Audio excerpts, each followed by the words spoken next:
Have you ever looked up at the night sky and wondered if we are alone in the galaxy? Experts suggest this is highly unlikely because of the billions of planets and billions of stars and galaxies. The question on if we are alone is not the right question to ask. The right question is, have we been visited by intelligent life from another world?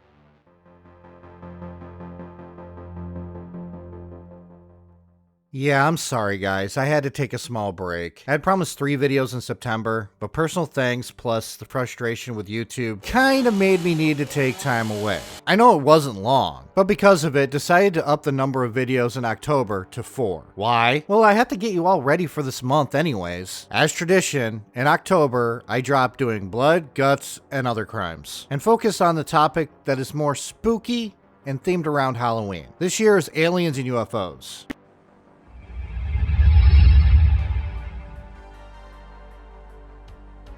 I'm going to be doing 3 videos on 3 different cases: Rendlesham Forest, the Phoenix Lights, and ending with the abduction of Travis Walton. But there are so many cases, and a lot of world governments have this love-hate relationship with the topic. So I figured for an introduction to the topic, let's look at some important historical moments in the hunt for UFOs. I could do full videos on these, but I don't have the time, and I already picked the 3 videos we're doing for this month. But before I start, I want to say this. The term UFO doesn't automatically mean aliens. UFO stands for Unidentified Flying Object, which means an object in the sky that someone cannot identify. Just because it's unidentified doesn't mean it's not from this world. You should see how we pee. So we're not so different after all. There are many instances that something is seen in the sky, and it turns out to be an experimental plane that we actually weren't supposed to see because it was top secret, or actual balloons. Or there was a couple of times where people reported the moon and the stars as UFOs. But I'm wasting time, so let's dive in.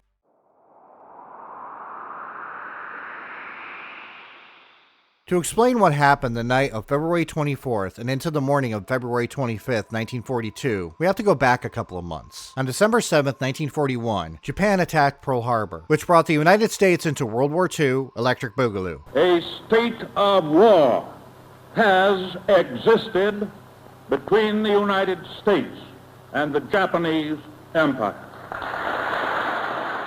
So tensions were high that Japan might attempt to attack the mainland. So submarines were patrolling the west coast, and at times were sinking Japanese ships that came really close to the shores. Blackouts became a regular thing. This was out of concern that bombers entering the US airspace could see major cities at night due to all the lights. So power would be cut as to not give those enemy planes any targets. On February 23, 1942, a Japanese submarine surfaced near Santa Barbara, attacking Elwood oil field and doing some damage. On February 24th, the fear of another attack was high, and the Office of Naval Intelligence warned that an attack on Los Angeles might come within the next 24 hours. At 1:33 a.m. on February 25th, radar picked up a flying object heading towards Los Angeles. At 2:25 a.m., the city of Los Angeles went dark as all the lights went out. Now here's the crazy part. The object on the radar vanished, yet there were soldiers manning guns who saw the object still in the sky. At 3:07 a.m., the United States opened fire on whatever was in the sky that night. The night sky lit up with a heavy bombardment and floodlights looking for the object. By 4:14 a.m.,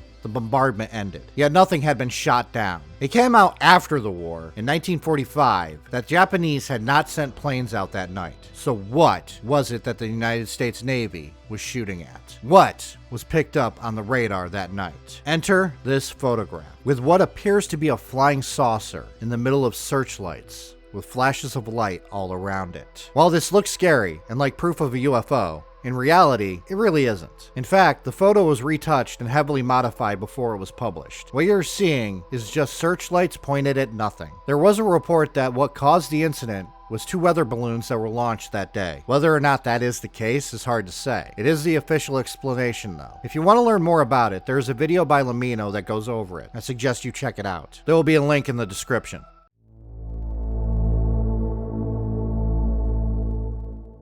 There is a reason I'm not doing this as a full video. I do not believe it was a UFO incident. To test, once and for all, whether a tinfoil hat can truly block out the government's brainwave reading satellites. but it's important in the history of UFOs and the government, so quickly by 1947, with stories from pilots in World War II, there was a massive uptick in UFO sightings. The flying saucer kind of became a craze. Pilots in the military seeing UFOs is not uncommon. I will talk about it more later. But back then, they were called Foo Fighters, so now you know where the band got its name. Anyways, by mid-June of 1947, a rancher named Mac Brazel discovered debris along a field. It was shiny, metallic, with pieces of wood. It was a balloon. But people thought that it was a UFO that crashed, and soon wild stories of government coming to pick up dead alien bodies kind of muddled the story even more. The truth was, Brazel went to Sheriff George Wilcox with some of the debris, and Sheriff Wilcox called the Roswell Army Airfield. The airfield assigned Major Jesse Marcel and Captain Sheridan Cavett to look into it. Marcel and Cavett were confused, so they followed Brazel back to Brazel's ranch and collected more debris. Marcel took the debris to Colonel William Blanchard. Blanchard reported the finding to General Roger Ramey at Fort Worth Army Airfield, which Ramey gave an order to fly the debris to Fort Worth Army Airfield. Because of how the debris looked, it seemed otherworldly, which is why, through photos, people thought it was a UFO. And no matter how many times you tell a ufologist that it was just a balloon, they will argue it is not, and will accuse you of being a part of the cover-up. But name one type of UFO that would use wood and rubber for intergalactic travel. It was a balloon from Project Mogul, a program that launched thousands of balloons into the air with listening devices to listen for Soviet atomic tests. And that is why the military was fast in recovering it, because it was a top secret program. But this event launched conspiracy theories galore, that the government wants to hide the fact that aliens are totally around, and also gave birth to the hoax video of an alien autopsy. But hey, Roswell, New Mexico is now a UFO capital of the world, the citizens embracing this legacy for tourism purposes, so something came from it. But again, Roswell is not a case of a crashed UFO, and that the story surrounding it is mostly bunk. But let's look at something more interesting, shall we?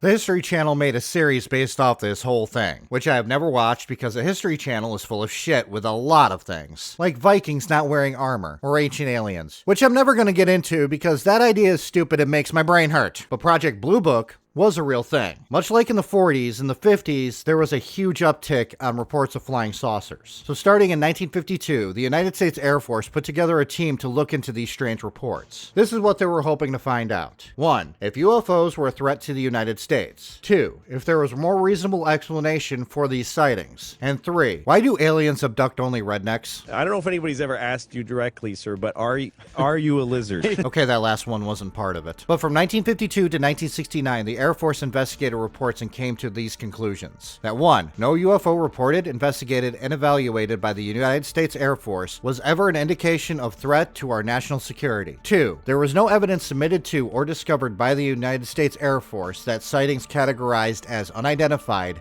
represented technological developments or principles beyond the range of modern scientific knowledge. And 3. There was no evidence indicating that sightings categorized as unidentified were extraterrestrial vehicles. This isn't the first nor the last time the United States would investigate UFOs. It was just the more public one. In a lot of cases, Project Blue Book found that there were logical explanations for these sightings, things from swamp gas to refractions of light. A lot of ufologists think that the findings of Project Blue Book is proof of a government cover-up, that the government is hiding what it knows about extraterrestrial life. I'm not going to comment either way. I can see why some sightings could be reasonably something natural on the planet that people misidentify as something unidentified. I can see why, if the object spotted was a top secret aircraft that we were not supposed to know about, that it would be covered up. This all happened during the Cold War, remember that. So the government did hide what they were doing when it comes to aircraft. But there are probably cases that were investigated that someone came up with a theory of what it could be, and they went with that instead of just jumping to aliens. Project Blue Book is important because it showed that, though the topic could earn you ridicule, it was still a topic that the United States was invested in uncovering if there was a reason to be worried.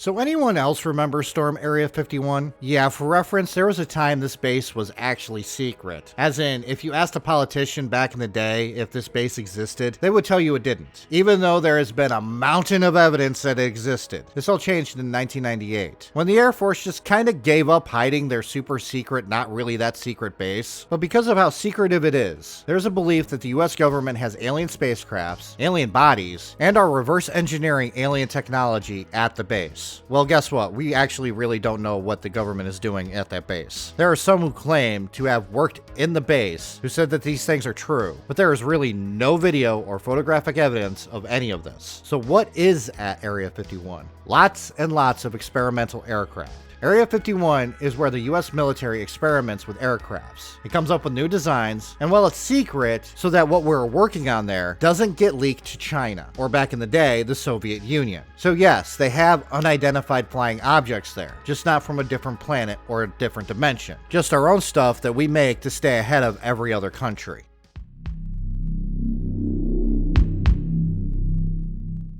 Quick addition. Yes. A friend of mine is on a committee to advise NASA on what to do about the future of these observations. Right. And what one of the things they might recommend for NASA is to develop an app on your smartphone. So if you see something that's weird, you take the picture and all the metadata is there, what direction you're facing, your location on Earth, and you send it in and it gets compiled. Because everybody with your smartphone is taking sharper pictures than Navy pilots in their airplanes. Yes. Okay? Yes. Because it's Agreed. kind of odd that maybe the aliens actually are fuzzy.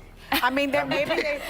In recent times, a lot of things have been declassified when it comes to UAPs, which is a new term for UFO. UAPs are unidentified aerial phenomenon. And in 2007, Senators Harry Reid, Ted Stevens, and Daniel Inouye, which I probably butchered his last name, but I don't know how to say it, used $22 million of the black budget to fund the Advanced Aerospace Threat Identification Program. This was mostly to investigate UFOs. Sorry, I am not using UAPs. UFO sounds better than UAP. UAP sounds like a really bad urinary tract infection. But anyways, Robert Bigelow was put in charge of it. This dude is a UFO nerd, and one of Harry Reid's biggest donors. I'm not going to discuss the ethics of that, because honestly, we're talking about UFOs here, not political bullshit. But in 2012, the program ended, and it was declassified not long after. In 2020, the Pentagon acknowledged the existence of a program called the Unidentified Aerial Phenomenon Task Force, and in July of 2022, the All-Domain Anomaly Resolution Office. So the government went from explaining a lot of this stuff away to allowing the public to know that they were looking into this stuff. Congress even held hearings this year on the subject of aliens.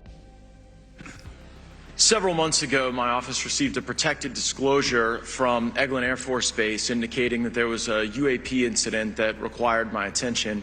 I sought a briefing regarding that episode and brought with me Congressman Burchett and Congresswoman Luna. We asked to see any of the evidence that had been taken by flight crew in this endeavor and to observe any radar signature as well as to meet with the flight crew. We were not afforded access to all of the flight crew. And initially, we were not afforded access to images and to radar. Thereafter, we had a bit of a discussion about how authorities flow in the United States of America, and we did see the image. And we did meet with one member of the flight crew who took the image. The image was of something that I am not able to attach to any human capability, either from the United States or from any of our adversaries. And I'm somewhat informed on the matter, having served on the Armed Services Committee for 7 years, having served on the committee that oversees DARPA and advanced technologies for several years. When we spoke with the flight crew, and when he showed us the photo that he'd taken, I asked why the video wasn't engaged, why we didn't have a FLIR system that worked. Here's what he said. They were out on a test mission that day over the Gulf of Mexico. And when you're on a test mission, you're supposed to have clear airspace. Not supposed to be anything that shows up. And they saw a sequence of 4 craft in a clear diamond formation for which there is a radar sequence that I alone have observed in the United States Congress. Before, this stuff would get you ridiculed. Now it seems completely fine to believe in this stuff, which is kind of nice. Those damn alien bastards are real. Like how in the 80s, if you were a nerd, you were stuffed into lockers. Now if you're a nerd, you get laid more than a jock does. Time is funny that way. I know this was a shorter video, but it was designed to be. It's an introduction for my 3 videos in the month of October after all. And I hope you at least enjoyed the summary of some of this stuff. Thank you for watching. If you liked the video, please leave a comment and a like. If you enjoy my content, consider subscribing. If you want to support me, I have a Patreon, and memberships are also active on this channel. Links in the description. Till next time.